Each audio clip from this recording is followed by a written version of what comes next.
जय हिंद दोस्तों, मैं अमित रघुवंशी आपका इस वीडियो में स्वागत करता हूं।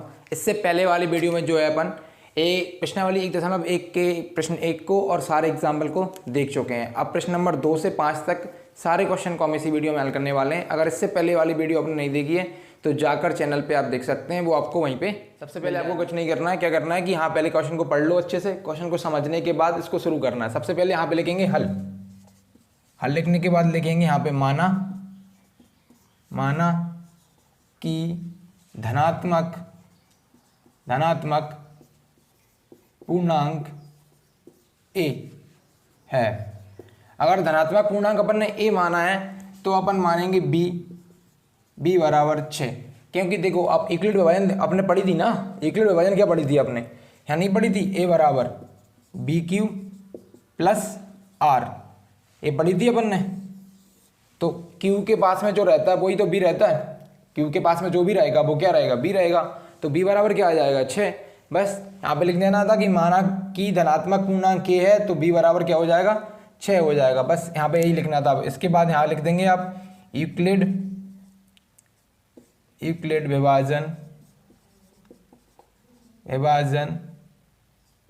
एल्गोरिथम से, इसको लिख लो। इसके बाद यहाँ पे लिख लेना r की वैल्यू। r क्या होता है, 0 के बराबर होता है पर b से छोटा होता है। 0 से बड़ा, 0 के बराबर पर b से छोटा होता है। हाँ, b की वैल्यू अपन को क्या दी है, b की वैल्यू दी है अपन को यहाँ पर b बराबर 6। तो यहाँ पर b की यहाँ लिख देंगे अपन 6।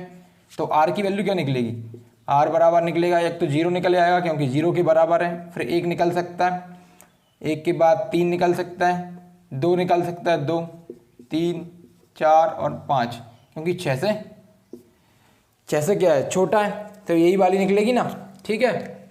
इसके बाद क्या करना, देखो कितने केस बन रहे हैं अब। r बराबर 1, 2, 3, 4, 5 और 1, 6 केस बन रहे हैं।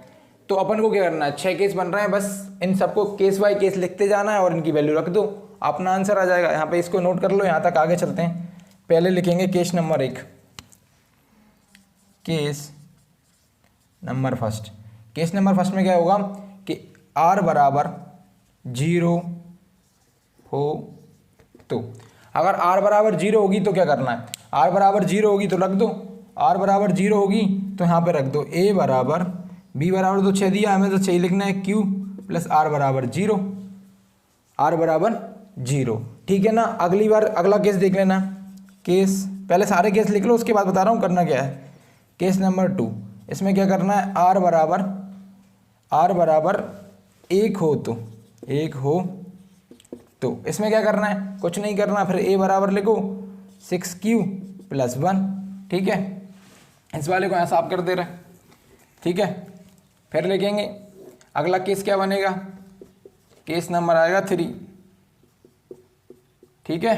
केस नंबर क्या आएगा, 3 आएगा। केस नंबर 3 में क्या करना है, r बराबर 2 हो तो बस इसके बाद यहाँ पे लिख दो a बराबर 6q plus 2, a plus 6q plus 2, ठीक है। उसके बाद केस नंबर 4 लिख लो, केस नंबर 4, ठीक है। केस नंबर 4 में क्या करना है, r बराबर 3 हो तो, r बराबर 3 होगा तो क्या होगा, a 6q प्लस 3। उसके आगे चलना है। फिर केस नंबर 5, केस नंबर 5 में क्या होगा, r बराबर कितना लिखना है, 4 हो तो यहाँ पर लिखा हो जाएगा a 6q प्लस 3 नहीं 4, ठीक है। फिर केस नंबर 5, फिर के बाद 6, केस नंबर 6, ठीक है। केस नंबर 6 में क्या करना है, r बराबर 5 लिखना है, यहाँ लिखेंगे a बराबर 6q प्लस 5, ठीक है। ये सारे केस बना लिए अपन को। अब इसके बाद क्या करना है, बताना था कि रूप के होते हैं कि नहीं। कौन सा पूर्णांक बताना अपन को, विषम पूर्णांक बताना है। तो बस ये सारे केस लिख लेने के बाद, मैं इसको यहाँ पे साफ कर दे रहा हूँ, यहाँ पे लिखना, देखो ये सारे केस लिख लेने के बाद आपको क्या करना है, ऊपर लिख लेना है यहाँ पे सम, और उसी के पास लिख लेना है विषम, ठीक है। सम वाले कौन कौन से होंगे, जिनके आखिर में 0 आ रहा होगा, 2 आ रहा होगा, 4 आ रहा होगा, मतलब इनके पीछे सम वाली संख्या आ रही होगी, वो सम होंगे।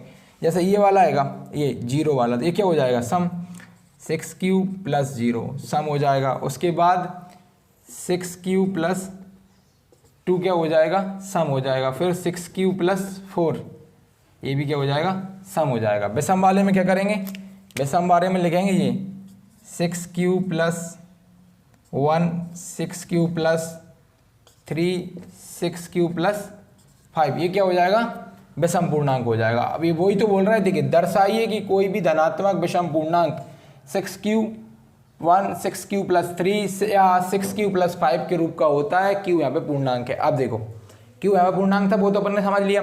अब देखो विषम वाले में कौन कौन से आए, 6q + 1 6q + 3 और 6q + 5 यही तो अपन को दर्शाना था, ठीक है ना। तो बस यहाँ पे नीचे लिख देना आप, अतः 6q + 1 6q + 3 और 6q + 5 एक विषम पूर्णांक होता है, ये लिख देना। इसके बाद आपका क्वेश्चन कंप्लीट हो जाएगा, ठीक है। इसको नोट कर लो, अपन अगले क्वेश्चन पे चलते हैं। साथियों आपने पिछला वाला नोट कर लिया होगा, मुझे आपसे पूरी उम्मीद है। तीसरा वाले को समझते हैं। सबसे पहले क्वेश्चन को ध्यान से पढ़ेंगे, उसको समझेंगे, फिर आगे बढ़ेंगे। देखो किसी परेड में 616 सदस्यों वाली एक सेना की टुकड़ी को 32 सदस्यों वाले एक आर्मी बैंड के पीछे मार्च करना है। दोनों समूहों को समान संख्या वाले स्तंभों में मार्च करना है।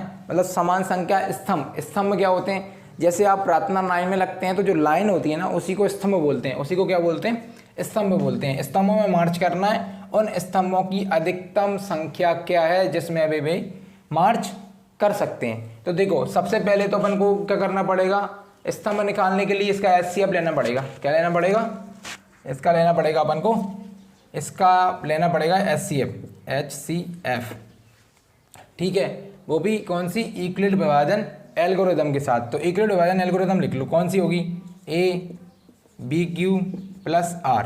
जहाँ सबसे बड़ी वाली संख्या होती है उसको बोलते हैं क्या, उसको बोलते हैं ये मतलब कि बोले तो 616, बड़ी संख्या को बोलते हैं 616।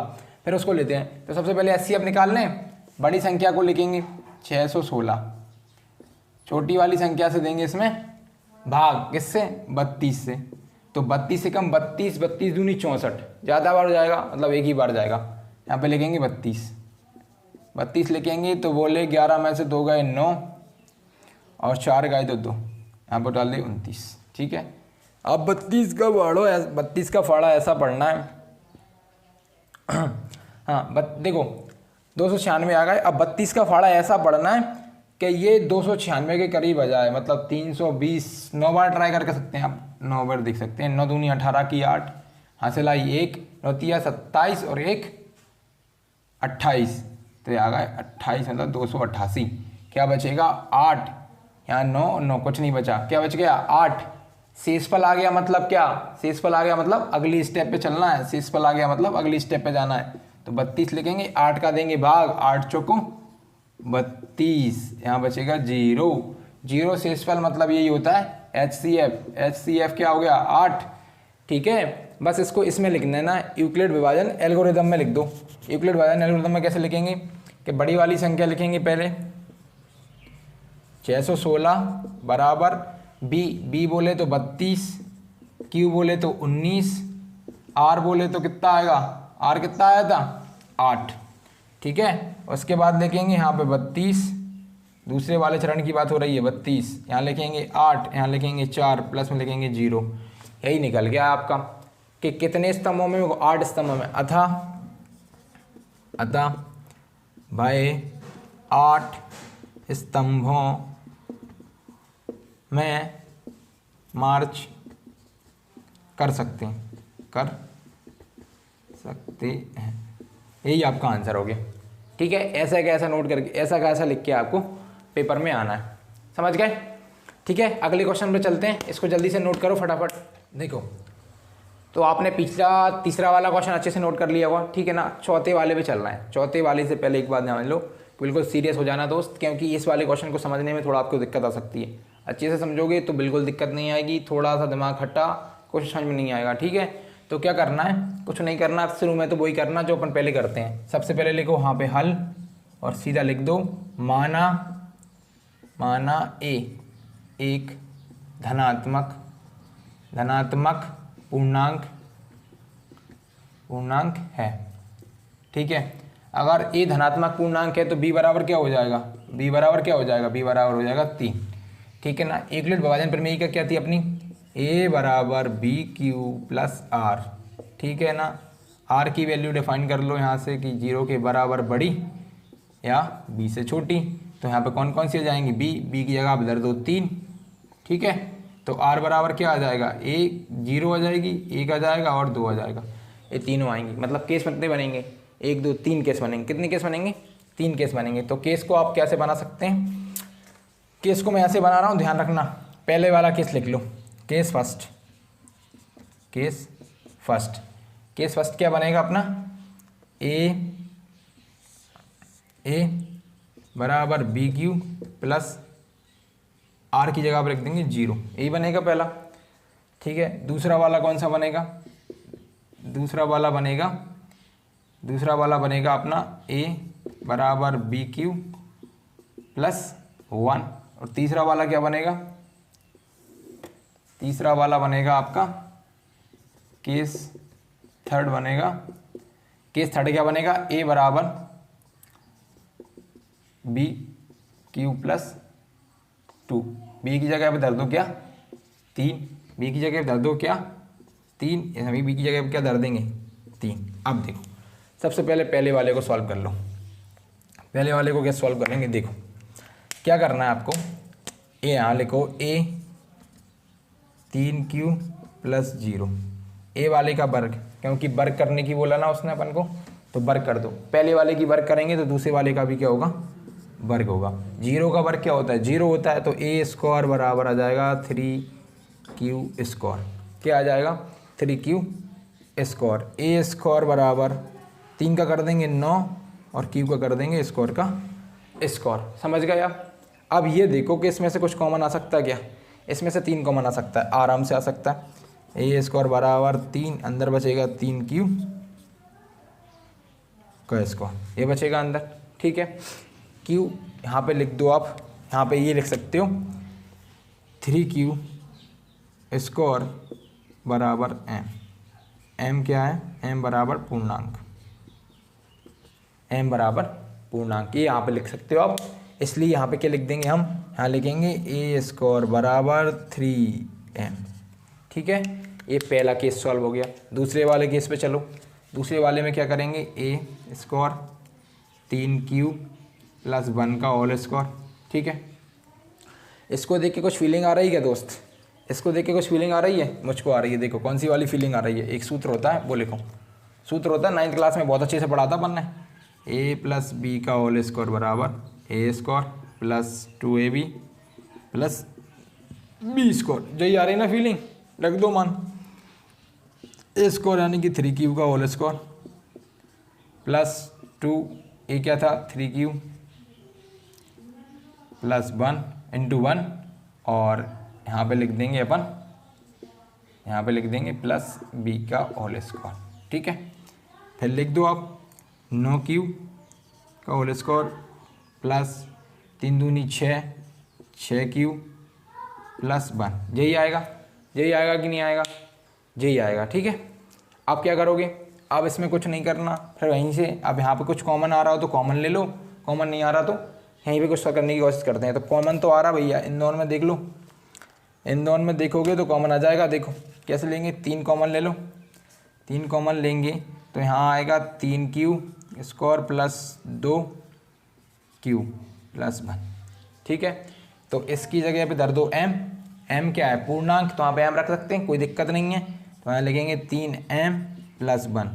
ये दूसरा वाला केस निपट गया, दूसरा वाला केस निपट गया। तीसरे वाले पे चलेंगे, तीसरे वाले पे क्या करेंगे, a स्क्वायर बराबर 3q प्लस 2, इसका होल स्क्वायर खोल दो इस वाले फॉर्मूले से, होल स्क्वायर खोल दो, ठीक है ना। कैसे खोलेंगे, 3q का होल स्क्वायर प्लस 2 3q, फिर कोष्टक के अंदर 2 यानी कि ab प्लस b का होल स्क्वायर, ठीक है।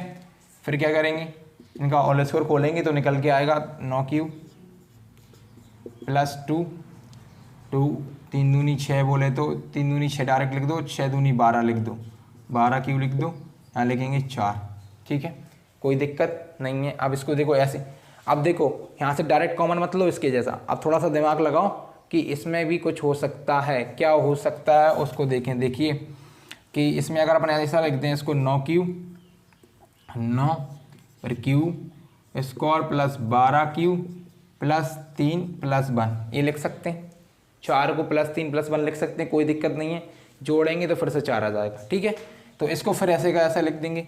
इसमें अब देखो, अब इसमें से कॉमन ले लो। अब इसमें क्या ले लो, अब इसमें से कॉमन ले लो। कॉमन कितना आ जाएगा, कॉमन 3 ले रहे हैं। 3 लेंगे तो क्या बचेगा अंदर, तितुर के 9 यानी कि 3q स्क्वायर प्लस 4q, और यहाँ से 3 आ गया इन तीनों स्टॉक में से, ठीक है। तो प्लस 1 आ गया, यहाँ प्लस 1 लिख दो। इसके बराबर में क्या लिख दो, इसके बराबर में लिख देंगे m, तो यहाँ आ जाएगा 3m प्लस 1। ये तीसरा वाला केस आपका निपट गया। अब ये बोल रहे थे क्वेश्चन को फिर से पढ़ेंगे कि यूक्लिड विभाजन प्रमेय का प्रयोग करके दर्शाइए कि धनात्मक पूर्णांक का वर्ग किसी पूर्णांक m के लिए 3m प्लस 1 के रूप का होता है। माना am धनात्मक पूर्णांक है तो b बराबर 3। अब इसमें कुछ नहीं करना था भाई, देखो क्या करना, आपने पहले यूक्लिड विभाजन प्रमेय लिखी, तीनों केस बना लिए। पहले केस को वर्ग के हिसाब से सॉल्व किया, उसने वर्ग बोला था, दूसरे को किया, तीसरे को किया। इनमें से कॉमन लेना, ध्यान मत भूलना, बस कॉमन लेना इसमें सबसे इंपॉर्टेंट है, ठीक है। तीनों को केस मैंने एक ही पेज पे कर दिया मिटाने के चक्कर में, ठीक है ना। तो ये तीनों केस आपके निकल आए। आप लिख देंगे कि बिल्कुल ये जो आपका है वो 3m प्लस 1 और 3m, ये क्या है, धनात्मक पूर्णांक विषम पूर्णांक है, वो भी उसका क्या है, वर्ग है जो उसके पूर्णांक है, ठीक है। तो इसको जल्दी से नोट कर लो। क्वेश्चन नंबर 5 पे लास्ट है जो इस प्रश्नावली का, उसमें 4 को नोट कर लिया होगा अच्छे से, ठीक है। 5वें वाले क्वेश्चन में बस इतना अंतर है चौथे वाले में और 5वें वाले में कि चौथे वाले में आपने घन निकाला था, वर्ग निकाला था, इस वाले में आपको घन निकालना है। देखो यूक्लिड विभाजन प्रमेय का प्रयोग करके दर्शाइए कि धनात्मक पूर्णांक का घन, क्या घन 9m प्लस 1 9m प्लस 8 के रूप का होता है, इसको दिखाना है, ठीक है। तो कुछ नहीं करना है, पहले तो एक बात समझो, सबसे पहले तो वही लिखना है, पहले वही वाली लाइन लिख लो सबसे पहले कि माना एक धनात्मक पूर्णांक है, ठीक है। क्या मान लिया अपन ने, ए एक धनात्मक पूर्णांक है, तो b बराबर क्या मानेंगे, b बराबर 9। पर मैं आपको सजेशन दूंगा कि आप यहाँ पे 9 नहीं माने, 9 की बजाय आप 3 मान लें तो आपका काम हो जाएगा। क्योंकि 9 बनाओगे ना तो आगे जो स्टेप बनेंगी बहुत ज़्यादा बड़ी बनेंगी, उसमें दिक्कत आएगी। तो यहाँ पे आप 3 मान लो, क्या मान लो 3। आप बोलोगे कि सर 3 क्यों मान लें भैया, 3 क्यों मान लें, और कुछ भी मान लो भैया अगर मान नहीं है तो। 3 इसलिए मान रहे हैं क्योंकि 3 के फाड़े में 9 आता है, ठीक है ना, और किसी के फाड़े में 9 नहीं आता, 3 के फाड़े में 9 आता है, इसलिए 3 मान रहे हैं बस। अब उसके बाद अपनी वही लिख दो एल्गोरिथम, क्या थी, a बराबर BQ प्लस R, यही थी। R क्या था, R था 0 से बड़ा बराबर या B से बड़ा छोटा। तो कितने केस बनेंगे, R बराबर बनेंगे 0 1 और 2, तीनों बनेंगे, ठीक है, 3 केस बनेंगे। अब यहाँ पे घन करना है तो तीनों केसों को लिखना पड़ेगा भाई।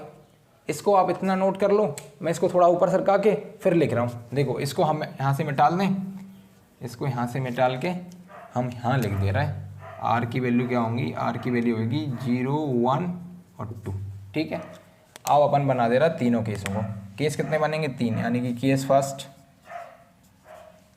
सेकेंड केस और थर्ड केस, ठीक है। तीनों केस समझ में आ जाएंगे, यहाँ पे लिखेंगे ये। अब देखो इसको थोड़ा दूर कर लो, इसको यहाँ कर लो, ठीक है। पहला वाला केस समझना ध्यान से दोस्त। पहला वाला केस क्या होगा, a बराबर b की जगह पे लिखेंगे 3, q प्लस लिखेंगे r बराबर लिखेंगे 0। इनका करेंगे घन, इसका घन करेंगे तो इनका भी करना पड़ेगा घन। लिखे मान 0 लिखा, उसके बाद कर दिया मैंने घन करने के बाद इसमें क्या करना पड़ेगा, देखो 0 का घन 0 ही आएगा, लेकिन 3 का घन अपन यहाँ लिख देंगे, डायरेक्ट लिख दूँ या 3 क्यू डायरेक्ट में लिखो, एक स्टेप और बढ़ा लो, यहाँ लिख दो 27 क्यू, ठीक है। 27 में से अपन को क्या चाहिए, 9 कॉमन, तो 9 कॉमन आता है 27 में से, 9 तिया 27, 9 अंदर बचेगा 3 क्यू का घन। अब मुझे ये बताओ 3 क्यू का नहीं, क्यू का अकेला घन है ये, क्यू का अकेला घन आएगा। अब इसको लिख देंगे हम, इस वाले को, इस वाले पोर्शन को क्या लिख देंगे हम, एम। एम क्या है, पूर्णांक है ना, तो इस वाले को क्या लिख देंगे, एम लिख देंगे। तो यहाँ आ जाएगा 9 एम। एम क्या है, पूर्णांक है, मतलब कोई सी भी संख्या आई होगी एम तो आ ही जाएगा ना, एम मतलब पूर्णांक। ठीक है, आगे चलते हैं। आगे क्या था, इस वाले में क्या आएगा 1। यहाँ पे कैसे करेंगे देखो, इस वाले में क्या करेंगे, ए का क्यूब, फिर लिखेंगे बी 3 यानी कि क्यूब प्लस आर बराबर 1, इसका होल क्यूब। इसमें लिखेंगे एक फार्मूला, इस फार्मूले को बिल्कुल ध्यान से सुनना कि ए प्लस बी का होल क्यूब बराबर क्या होता है, क्यूब मतलब 3 की घात 3। ठीक है, इसको लिखेंगे ए क्यूब प्लस 3 ए का square plus B plus 3 A B का स्क्वायर प्लस बी क्यू। ठीक है, इस वाले फॉर्मूला में रखेंगे मान, इस वाले फॉर्मूला में रखेंगे मान। ठीक है, अब इसको देख लो बिल्कुल ध्यान से, कैसे लिखेंगे, इसको भूल जाओ, इस पे जाओ, इस पे लिखेंगे 3 क्यू का होल क्यूब प्लस 3 ए बराबर 3 क्यू स्क्वायर और बी बराबर 1 गुणा लगा दो। ठीक है, फिर आ जाओ जहाँ पे 3 ए बोले तो 3 क्यू, बी बोले तो क्या 1 का होल स्क्वायर प्लस के बाद क्या था बी क्यू मतलब कि 1 का क्यू।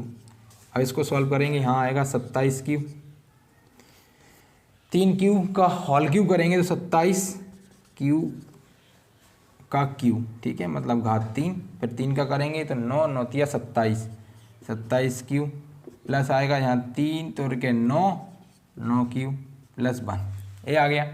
अब इसमें से 9 कॉमन आ जाएगा दोस्तों। देखो इस तीनों वाली स्टेप में देख लो, ध्यान से देख लो, यहाँ से यहाँ तक इसमें 9 कॉमन ले लो। 9 कॉमन लेंगे, किस तरह से लेंगे, 9 यहाँ बचेगा 3 क्यू का क्यू प्लस 3 क्यू का क्यू थोड़ी है, क्यू अकेला है, प्लस यहाँ चला गया क्यू, यहाँ बचेगा 1। तो यहाँ क्या आ जाएगा, इस पूरे के बराबर आ जाएगा m, तो यहाँ लिखेंगे बराबर में 9m प्लस 1।